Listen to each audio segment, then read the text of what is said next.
Salut chers amis en Jésus-Christ et bon dimanche à vous tous. Nous sommes au dimanche de la Divine Miséricorde. Et selon la tradition de l'Église, c'est le deuxième dimanche après le dimanche de Pâques. Et aujourd'hui, nous méditons autour du thème la miséricorde, la force de la résurrection. La miséricorde, la force de la résurrection. Et nous lisons des Actes des Apôtres, chapitre 4, verset 32 à 35, 1 Jean, chapitre 5, 1 à 7, et l'Évangile selon Saint Jean, chapitre 20, verset 19 à 31. Aujourd'hui, le message central que nous véhiculons dans ce dimanche de la Divine Miséricorde porte sur le pardon et la réconciliation. Et ce qui est profondément incarné dans la première lecture. Sans l'accord ou sans entendre, dit la prophétie d'Amos chapitre 3, verset 3, il est impossible que deux individus marchent ou travaillent ensemble. Il est évident que les premiers chrétiens étaient composés des premiers disciples de Jésus et des Juifs convertis après la Pentecôte. Ainsi, sans le pardon et la réconciliation, ces deux camps, le camp des premiers disciples, les gens qui étaient avec Jésus avec sa mort, avant sa mort, et les convertis post-Pentecôte, sans cette réconciliation, les deux camps n'auraient pas pu se retrouver dans une seule salle appelée la foi chrétienne. Et Luc écrivait, la troupe de ceux qui avaient cru, ou le groupe de ceux qui avaient cru, avait un seul cœur et une seule âme. Avoir un seul cœur et une seule âme est impossible sans la foi. En d'autres termes, la foi est la clé qui ouvre la porte. Cette foi ou cette croyance en Jésus qui est l'incarnation de l'unité est nécessaire. La foi en Jésus, par conséquent, entraînera un changement total chez les croyants.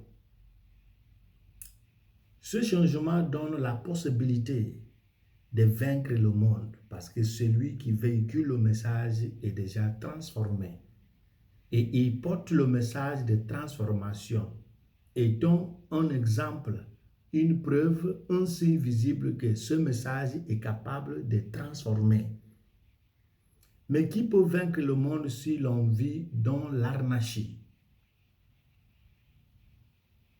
Cela peut expliquer pourquoi l'amour de Dieu se manifeste par le respect de ses commandements. Et nous allons décortiquer en quoi consiste la vraie foi en Jésus-Christ. La vraie foi en Jésus-Christ n'est pas simplement la profession de la foi,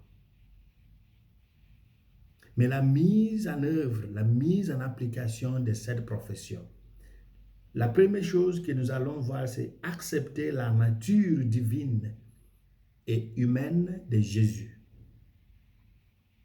Notre foi en Jésus-Christ doit s'enraciner dans l'acceptation de ces natures divines et humaines. Cela explique pourquoi Saint Jean insiste sur les éléments qui témoignent de Jésus. Il a cité l'eau, il a cité le sang, il a cité l'esprit. Et pour lui, l'esprit est le chef témoin des trois choses qui témoignent de sa nature ou de ses natures. Par l'intermédiaire de l'un de ces éléments qui témoignent de la nature de Jésus, l'esprit, Jésus charge ses disciples de diffuser le message du pardon, lorsqu'il a dit, recevez l'Esprit Saint. Si vous pardonnez les péchés de quelqu'un, ils sont pardonnés. Et si vous les retenez, ils sont retenus. Une lecture claire montre que ce don de l'Esprit Saint est précédé d'un autre don. Et c'était le don de la paix, selon le modèle de Dieu le Père. Avant de recevoir l'Esprit Saint, Jésus avait accordé, il avait donné le don de la paix. La paix soit avec vous. Je crois que le don de la paix et du pardon sont nécessaires pour quiconque se trouve dans une situation pareille à celle des apôtres dont le maître a été brutalement tué ou assassiné, crucifié. C'est la seule chose qui peut rendre l'évangélisation fructueuse. Sans cette paix intérieure, cette guérison intérieure, l'évangéliste aurait été des lions blessés et en colère et des sadiques qui portent le message de la vengeance et de la haine. La deuxième chose que nous allons comprendre, que nous devons comprendre selon la vraie façon d'avoir la foi en Jésus, c'est de passer du domaine des signes au domaine de la foi. L'image de Thomas nous rappelle une autre réalité. Les paroles de Jésus, heureux ceux qui croient et qui n'ont pas vu, ou ceux qui croient sans avoir vu, sans voir, que nous avons lu dans l'Évangile. Ces paroles sont tout à fait appropriées, sont adaptées à notre situation. De nos jours, je crois qu'il y a des circonstances où nous avons besoin des doutes de Thomas. Il faut comprendre, lorsque nous parlons de doute de Thomas, c'est un doute qui amène à la foi, après avoir suscité ou provoqué les signes. Quand c'est le cas, Dieu est obligé d'intervenir pour manifester quelque chose de spécial. Si ces signes supplémentaires ne nous conduisent pas à la profession de Thomas, parce qu'on doit passer par le doute de Thomas à la profession de Thomas, ce qui est mon Seigneur et mon Dieu. Et si cela n'était pas le cas, donc n'est pas le cas dans notre foi, dans notre cas, si nous exprimons le doute de Thomas, alors la foi n'est pas produite par le doute. Dans d'autres cas, nous sommes appelés à une foi qui va au-delà des signes, comme le dit Paul. Nous vivons par la foi et non par la vue. Deuxième lettre aux Corinthiens chapitre 5, verset 7. Alors, aujourd'hui où nous célébrons la divine miséricorde, en réfléchissant sur ce qui pourrait être la raison du retour de Jésus après 8 jours, permettez-moi de dire que c'était peut-être pour mettre tous les apôtres au même niveau d'information, comme on a l'habitude de dire, les mettre, les prendre au même niveau d'égalité, avant qu'ils ne se lancent dans l'évangélisation, pour qu'ils maintiennent le même message, pour qu'ils aient le même message, pour qu'ils aient la même conviction. Nous observons dans nos lieux de mission qu'il y a des poches de division entre les agents pastoraux, entre les agents missionnaires, dans le cas où tous ne partagent pas la même conviction de foi. Si vous observez la foi chrétienne, les différentes confessions véhiculent différents messages, ce qui complique les choses.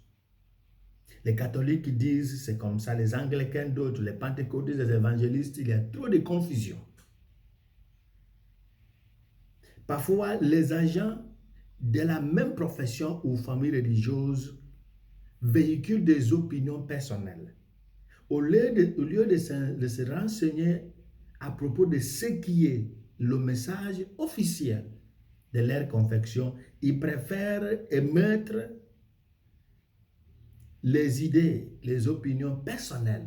Et cela complique les choses. C'est pourquoi il nous arrive d'être dans une une paroisse, dans un lieu missionnaire, on dit que cet agent pastoral a dit tel, tel ou tel. Et ce curé, quand il était là, il nous enseignait tel, tel, tel. Et le nouveau curé est venu a dit que ce n'est pas la foi chrétienne. Toute une confusion. En d'autres termes, je crois fermement que si le message chrétien doit convaincre le monde, afin que le monde se convertisse, les chrétiens doivent être unis et croire en une seule chose. Tant que nous ne reviendrons pas à l'authentique message de Jésus, l'aventure missionnaire restera toujours une propagande. Comme notre ami Ignace de Laodicée nous a dit, sans l'Esprit Saint, Dieu est loin. Le Christ reste dans le passé. L'évangile n'est qu'une organisation. L'autorité est une question de propagande. La liturgie n'est qu'une évolution. L'amour chrétien est une mentalité d'esclave. Mais dans l'Esprit Saint, le cosmos est ressuscité et grandit dans le douleur de la naissance du royaume. Le Christ ressuscité est là. L'évangile est une puissance de vie.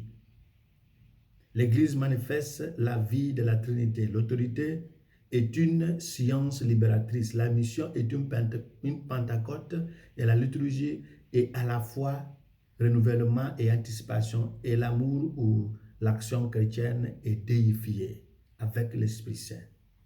Au jour de la divine miséricorde, Jésus nous donne deux dons, le don de la paix et le don de l'Esprit pour pardonner les péchés, parce que Dieu qui a tant aimé le monde jusqu'à envoyer son Fils, l'a envoyé pour que ceux qui croient en lui ne seront jamais condamnés, mais qu'ils aient la vie éternelle. Et Jésus nous a donné cette vie en abondance. Et nous, ses disciples, ses adeptes, nous avons cette même mission de véhiculer la paix, de véhiculer l'Esprit Saint, de pardonner le péché pour que les gens puissent accepter le message, l'évangile, tout ce qu'on appelle la bonne nouvelle qui libère et qui transforme. Et celui qui est le porte-parole de ce message, qui n'est pas transformé, ne constituera pas un témoignage ou une preuve qui donne le message que ce message pourra transformer. Parce qu'il faut que la transformation commence dans la vie de celui qui porte le message. Que Dieu nous transforme. Que nous soyons des porteurs de transformation qui est déjà évidente en nous. Et qui nous bénisse le Père, le Fils, le Saint-Esprit. Amen.